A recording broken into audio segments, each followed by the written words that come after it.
I am Amanda Fledig, the coordinator of the Committee on Social Inclusion, Participatory Democracy and Human Rights of UCLG. I would like first maybe to make some comments on the first session we just hear and on the importance to make the links between global trends and local realities. We have heard how they could be this relationship could be shaped in a better way, trying to analyze the global trends through also the local perspective challenges that we have been hearing. Mr. De Schutter was highlighting that we need to be imaginative, and in this sense, of course, that we need to foster collaboration between civil society organization, local governments, and UN Special Rapporteurs.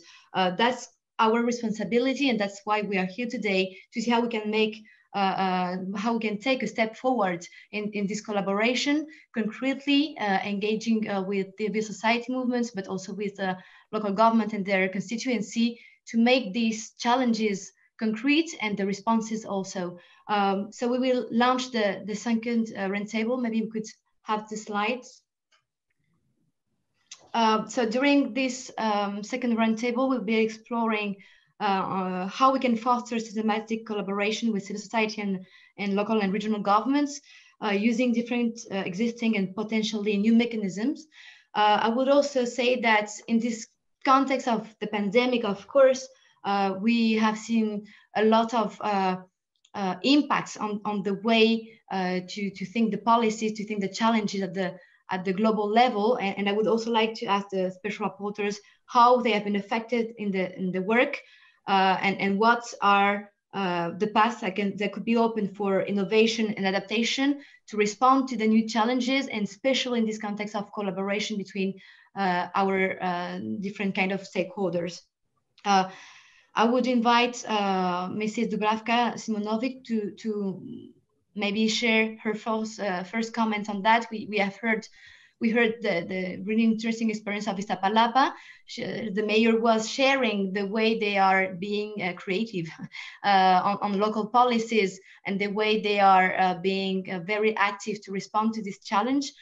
Maybe it could be interesting to hear how you see potential collaboration with this experience that we are hearing from the local perspective. Thank you.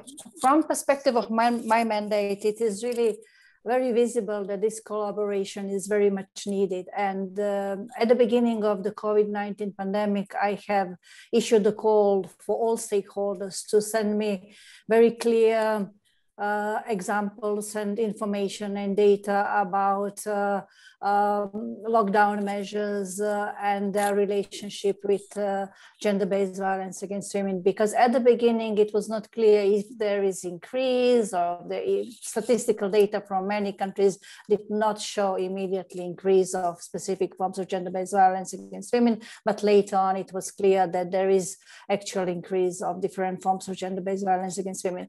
But basically from reports that I have received from different NGOs, it was clear that during the COVID-19 pandemic, they have received less resources from different governments. They had specific challenges related to services that they provide to women victims of violence, because many shelters were closed due to lockdown measures related to COVID-19 pandemic. And then it was clear that cooperation between local governments that are also providing financial resources to non-governmental organizations, but also to shelter possibilities that were replaced during the COVID-19 pandemic with possibilities for victims to go to hotels. It was clear immediately that we need to have a creative approach with respect to implementation of measures that are needed to prevent violence against women during COVID lockdowns, and specifically to focus at violence at home. So, for example, in some countries, non-governmental organizations invented specific codes how victims are sending messages in pharmacies when they are victims of violence against women. They were requesting specific masks with specific number that was kind of a sign that they are victims of violence, that they need help. And in general, in my report, I have emphasized important modification of measures that are needed during the COVID-19 pandemic. For example, protection orders should be also issued through email or online possibilities, because sometimes it is easier to use such avenues during the pandemic. And then also in many countries, helplines that were not sufficiently developed before the COVID, then they have instituted helplines during the COVID pandemic in order to open up different possibilities for women to access different services.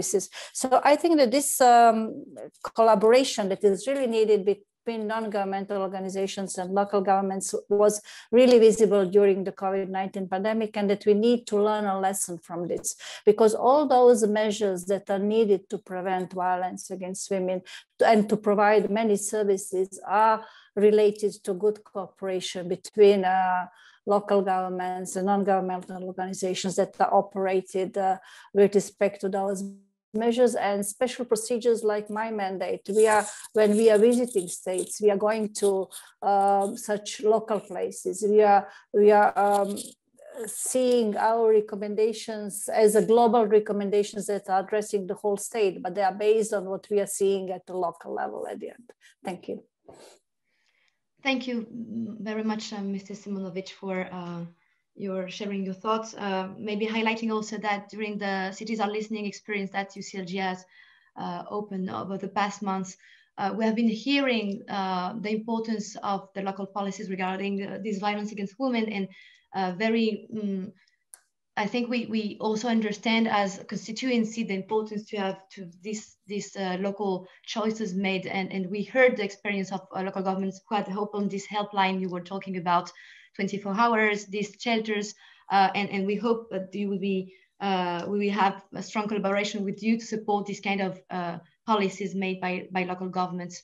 I will now give the floor to Mr. De Schutter. Maybe if you could also share your thought on the how we could foster this collaboration. I'm pretty sure that you have heard about a lot of initiatives coming also from local government, like how can a local government promote, for example, universal income or build path to equality. So it would be great to hear you on how we could better work together on that. Thank you. Many thanks, Amanda. I have to say, I read in the chat box a message from Annelise Melendez, but it's in Spanish, and I'm sorry, I don't understand. So if someone would be kind enough to summarize this in English for me, I'd be delighted to answer. I'm sure it's important and relevant to our discussion. Now, I think one major difficulty, not so much with NGOs, but with the collaboration with local governments, is that we are not very well trained to understand how they're organized. So for example, I am of course familiar with the network of the United Cities and Local Governments, UCLG, which is a major network of cities, and I know about the Gwangju process. But then we have the Human Rights Cities Network, we have Eurocities, we have various different networks whose work in the areas that relate to our mandates we are not always familiar with. So it is not very easy always to identify the best interlocutor with respect to the local governments. But I think it's really important. And in part, Amanda, this is for the reason you indicate. I think at the local level, experimentation is really more realistic to pursue than at higher governance levels.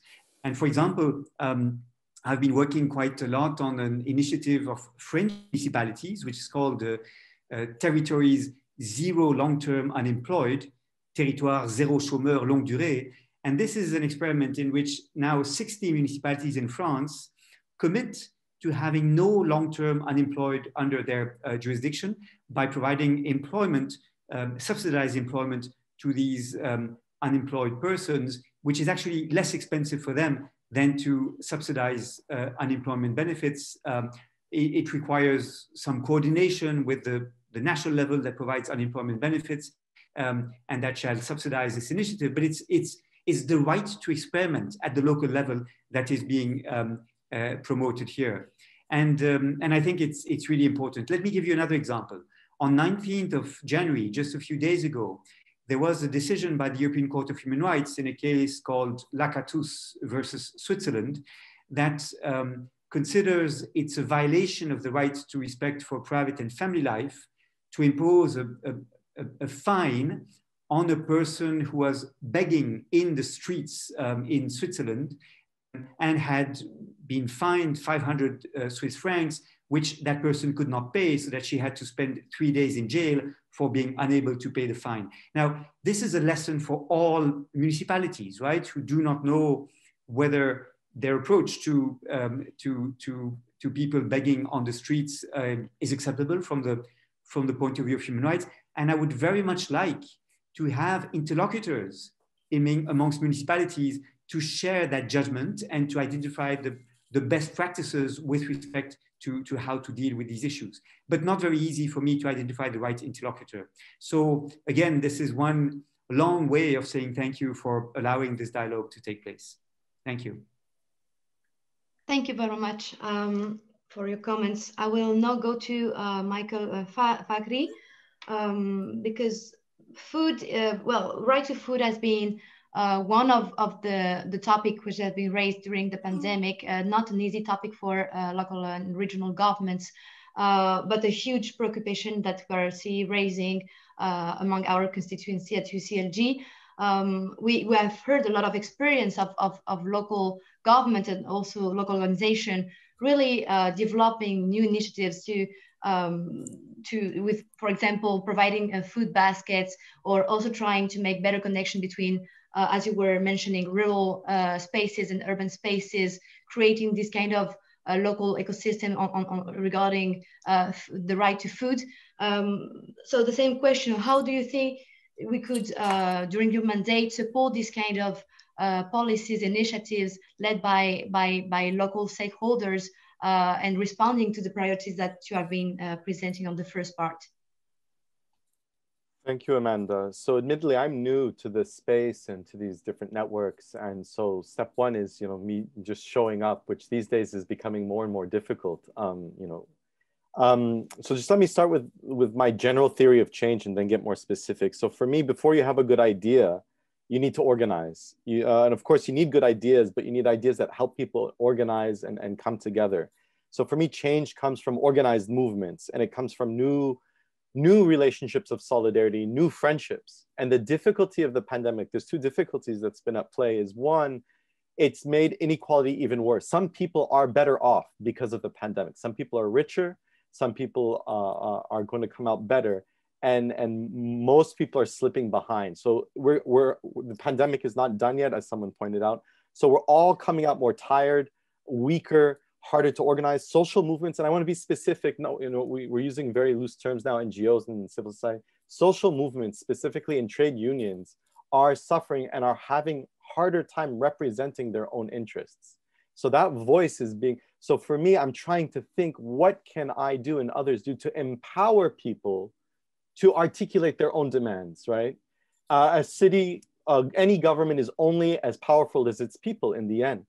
And there's a difficulty as a UN special for the UN Special Procedures System. And I think I'm one of the newer ones amongst my colleagues. I started in May in the midst of a pandemic. The only way I know being a special rapporteur is yelling into my computer all day in my attic, right? And I don't expect I'll be able to travel. I care for a young child. My spouse works as a public defender. So I have my own labor negotiations in my own house, right, that are at play. And I'm lucky, my family is relatively lucky. So I'm acutely aware of, I only know this as a pandemic job, right? We're all volunteers and we're all stretched really thin. So what I've learned as one of the newer rapporteurs is it's so hard for us to collaborate. We all want to work together, right? We all really want to help each other out, but solidarity and friendship amongst special rapporteurs is even harder today, right? So I've spoken to David, but I only know David as a face on my screen, for example, and so events like this is wonderful. So I can't express how important today is, and I don't take this event for granted. at all. And I immediately wonder if we can make it more regular. Is there a way, just like how we have a direct institutionalized relationship with national governments, to do the same with city governments, local governments, regional governments, institutionalize, regularize, so we can have new friendships? And what I've learned from the pandemic is, after this is all said and done, as if we can imagine a post-pandemic, let's pretend we can imagine one, right? But after this is all said and done, I'm going to travel less, but then when I do travel, it's going to mean so much more. So the importance of that interpersonal, the importance of new friendships, the importance of sitting for a meal, the great irony is, for me, having a meal with someone is everything. You learn everything about each other, huh? And I can't do that in my work. And so I think that this network and this group of being able to organize, for me, that's the key to everything. Organize the special rapporteurs, basically, is what I'm asking you to do. Organize us, tell us what to do. Thank you so much, and we look forward to work better with you on these different dimensions. And our Secretary General was saying that this is exactly what we are offering. So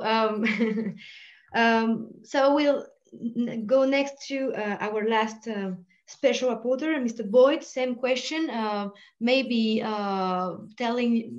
just reminding you that UCLG has been also very involved with the environment agenda, and very committed with the Agenda 2030 and how to localize the SDGs, but also how to better highlight the commitments of our membership towards this main challenge that you mentioned, which is water, air, food, non-toxic environment, safe climate above all. We have been also approaching this notion of defending common goods, and that's something we are exploring currently. So same question for you. Thank you. The floor is yours.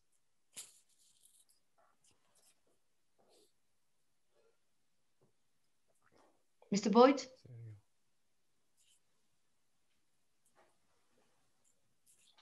Maybe, can you hear me? Yes, yes, perfect. Okay, thank you very much. I'm just having some well, you know, we have the COVID pandemic, and then we also have problems with internet access sometimes. So listen, I think that my key point after hearing all of this discussion and this very interesting series of ideas today is that a human rights city has to be a green city.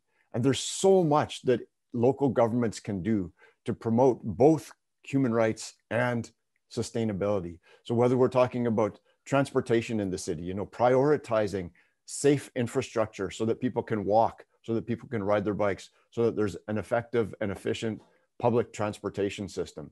When we talk about green spaces in the city, I mean, to make a livable city, you need green spaces, and those green spaces have to be accessible to all. And those green spaces will also help protect and conserve and restore biodiversity. So green spaces, blue spaces, air quality. I mean, we haven't really talked about air pollution, but air pollution kills 7 million people every year, many of whom are urban residents.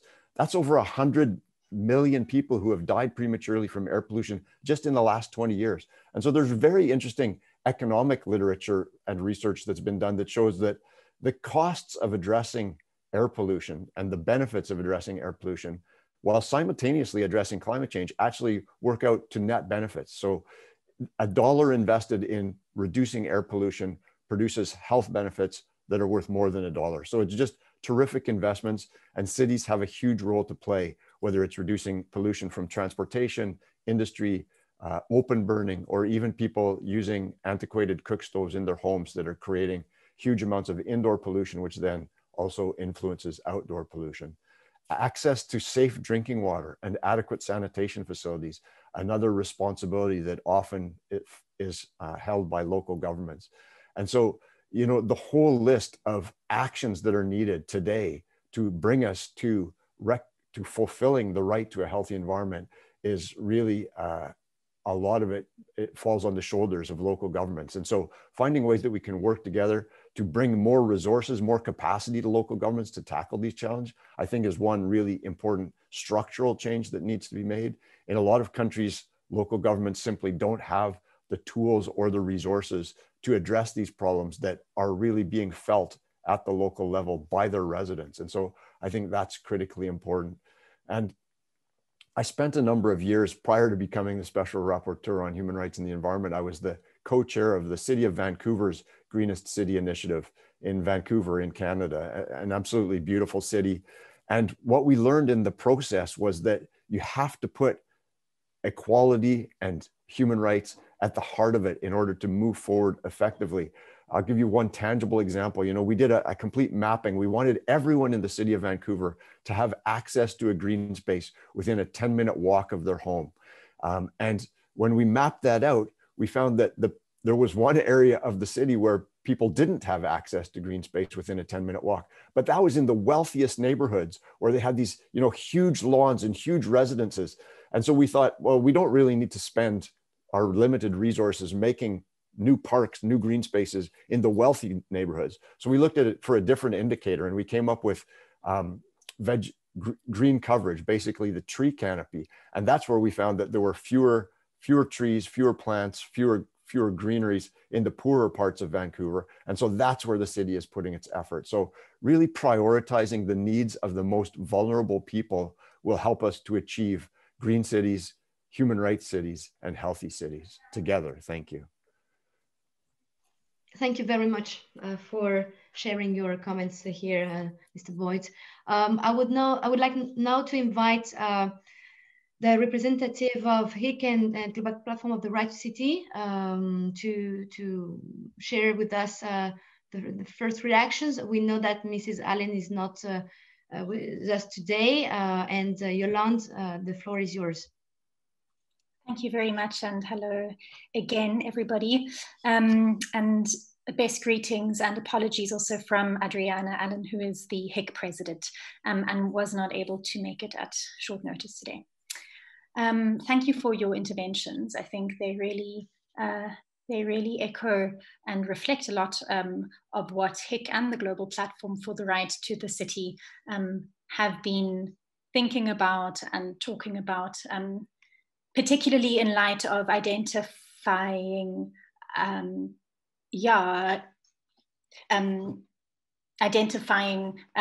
collaboration and more regular institutionalized spaces for collaboration between local and regional governments, special rapporteurs, and various civil society networks. For HIC and the Global Platform, the importance of sustained and cross-cutting collaboration between multiple human rights areas remains important and valuable. And the various points that were raised here and that we would like to raise again very much highlight the aspects that were mentioned in the last roundtable in December 2020. And I'd just like to highlight some of those key aspects regarding systematic collaboration here once more. Given the context of, or that traditional international human rights mechanisms are largely state-based, it leaves a limited margin of action, especially in terms of the variety of actors that can become involved.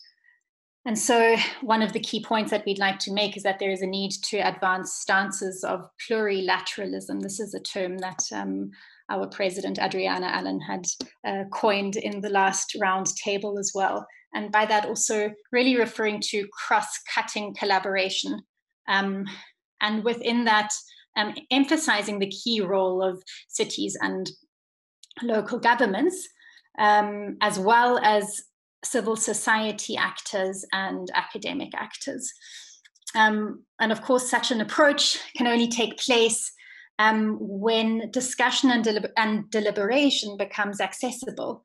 And this is where we believe civil society networks can play a critical role in bridging this gap of accessibility, particularly in making the work of special rapporteurs even more accessible to community groups, in terms of tools, mechanisms of engagement, and language used also in various reports and communication methods. And then, of course, due to the impact of COVID-19, we also need to look at other modes of collaboration through online activities, as has been mentioned. And on the one hand, while the digital divide is ever increasing, it also offers an opportunity for certain grassroots organizations or certain groups to participate in dialogue and conversations that they perhaps before were not privy to or had access to. And so what is the practical proposition that we are bringing to the table? And that's really engaging with the question that you had posed, Mr. Fakhri, around what could a sustained collaboration and stances of more permanent consultation look like. And so between the three co-organizers of this event, UCLG, HIC, and the Global Platform for the Right to the City, we have been talking about the possibility of an advisory group that would consist of local and regional governments, civil society networks, academia, and that would cut across and bring together different special rapporteur mandates. And engaging in the various mandate thematics in a transversal cross-cutting manner. And one of the added benefits of having such sort of different and varied actors in that space would be to be able to include a wider scope of data in the reports that special rapporteurs produce. And being able to sort of focus data on different levels and how certain human rights dynamics are played out locally and not only nationally, which I think was a dynamic that was mentioned as well. Thank you very much. Thank you, Yolande. I would like now to invite Dr. Gyeonggu Jin, Senior Advisor for Human Rights and International Affairs of the city of Gwangju. Gwangju is in South Korea and in one of the leading cities of the human rights cities movement. Dr. Shin, the floor is yours.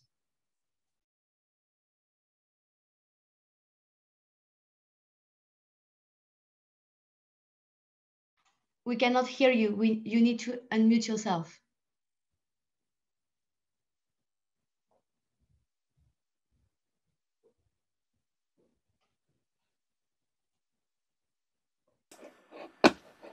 Perfect. While I'm listening to the presentations, I began to feel that we have a long way to go in the future in terms of human rights. So South Korea in general, we have come quite a lot to make the country more democratic. So last year, the democracy level of Korea was ahead of the US, probably partially thanks to Donald Trump for the past 4 years. And then it was because the democracy movement in Korea was very strong. We have also very strong movement in environmental movement, women's movement as well. So in terms of environment measures, we have come quite a lot. And then women's violence against women began to be punished severely, and then general awareness on violence against women have come a lot higher. But still, we have quite a lot of limitations. So, for example, in terms of food, poverty, which we handled today. So, food and poverty generally, we do not consider them as an issue of human rights, for example. So we have to expand our scope of understanding. But luckily, in Gwangju, we have some system, as Mr. Teshada mentioned, kind of Gwangju process. So we have a system, 3 systems I can handle. So we have a human rights department in the city hall, and then we also have a requirement for all city government officials to be educated to take courses, 4 hours a year, human rights courses. So, and then we also have World Human Rights Cities Forum, which we began 2011. The Gwangju International Center began to organize it in collaboration with UCLG from 2014. So I want to focus those 2 issues of human rights education first. By the education, the human rights issues have become mainstream in city government management. So all the human government officials or government employees are comfortable with the human rights, the idea of human rights, even though that idea in Indonesia is not so welcome, because for the last, under the dictatorship, human rights was suppressed. It was a word of like subversion. But in Gwangju City, it has become very much comfortable to everybody, and then it was the basis for the management of the city, or city ordinance, city policies. The second one I want to share about the device of World Human Rights Cities Forum. The annual forum has become a kind of device for the local government, and the human rights activists are getting connected in the meeting.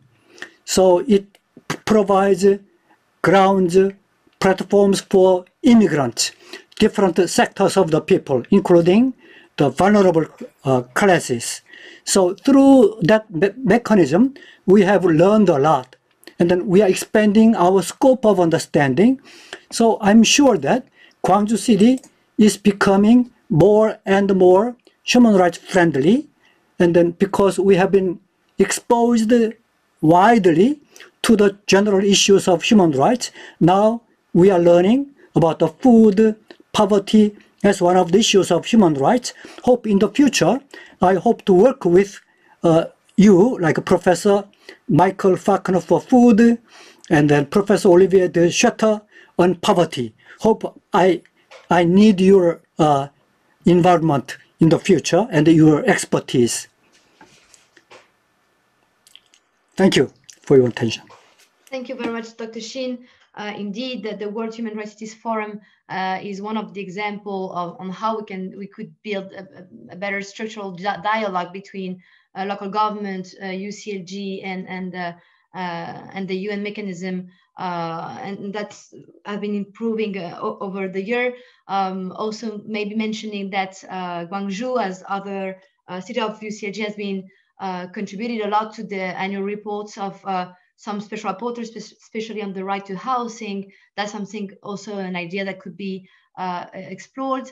Also with participation to the Human Rights Council session, and we had different moments where we have been fostering this dialogue in the Human Rights Council session with side events, and exploring this kind of collaboration that we are looking for today. And we also hear a little bit before in the discussion the importance of the country visits and trying to see how we could engage better the discussion and the dialogue, the consultation between local governments, local stakeholders, and special rapporteur during these country visits. No, so that's maybe the different also ideas that we have been experiencing during the past years of collaboration. So I would like now maybe to open the floor to the participants and asking Mr. Wilco Beck, Director of Citizen Alliance, to make some first comments. Thank you, Amanda, and thanks to the organizers for the opportunity to talk to different special rapporteurs. We normally engage with the Special Rapporteur on the right to adequate housing, so this is extremely welcome. And it's important to also share with these special rapporteurs that from our side, it has been a long battle to get city and regional governments recognized as credible development partners internationally. And the battle is not yet won. We still struggle sometimes with member states, but also with development partners, development agencies. And so when US special rapporteurs go into the country, it is enormously helpful if you make clear that you want to engage with subnational government, with the local governments, with cities as cities. In that regard, though, I would ask you also to pay particular attention to the reality of secondary and intermediary cities, because these very often get lost and the debate gets stuck at the capital or at the metropolitan level. As important as they are, From our perspective, the bulk of the development challenge happens in small and medium-sized cities whose names are not really known, and where you get to that local level, you'll see that they become, in effect, sites of social exclusion and poverty through policies on land, on services, on economic opportunity, health and education, and critically on representation, on voice. And so not only would you need to look at smaller cities, but be very clear about the fact that most of these cities, many of these cities, are dominated by the informal economy, both in terms of reproduction, shelter and housing and access to services, and also in terms of economic opportunity. Both of those will bring right to the fore both the development role and the leadership role of women in these communities. So let me conclude with just two key variables. One is, in many of the countries in which we work, local governments, city governments actually have a very weak legal status and recognition from the national government, and very often do not have the capacity or resources to fulfill the mandates that they have been given. And so this is a real issue that weakens the role of local government.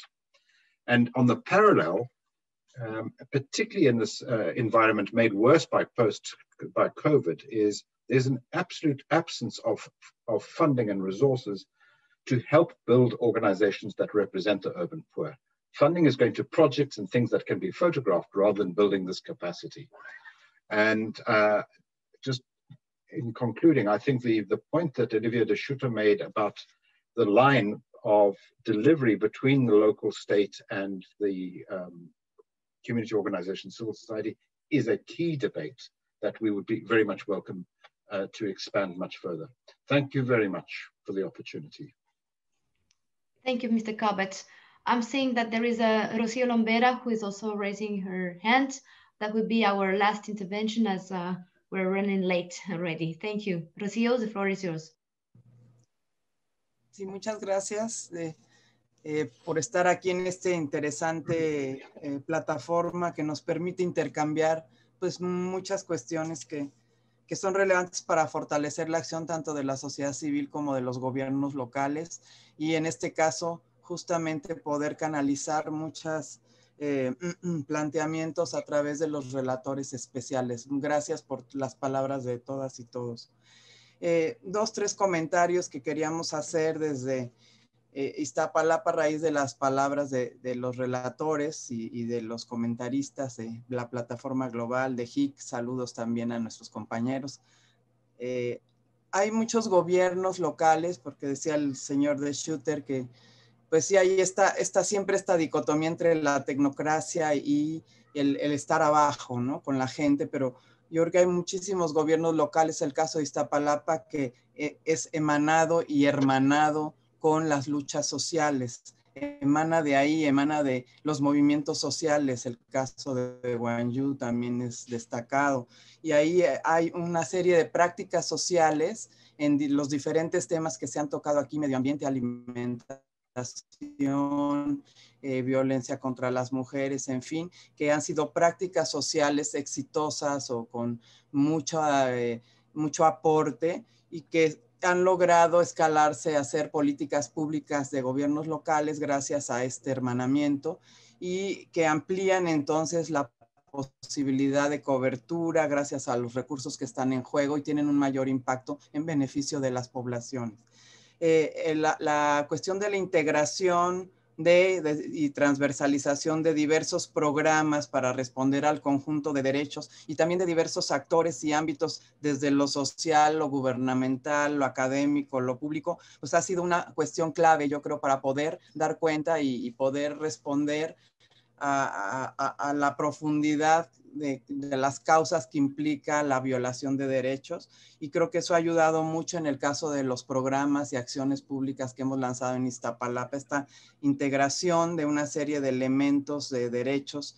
Nuestro lema principal es Iztapalapa con derechos plenos, y ahí hemos articulado programas en términos del cuidado de medio ambiente, ampliando las áreas verdes, la producción alimentaria a través de huertos comunitarios que a la vez se engarzan con procesos de economía solidaria, como tenemos un programa del campo a la ciudad, que trae del campo mexicano, pero también del campo local, productos hacia las colonias populares, en fin, los sistemas de cuidado, ya se decía.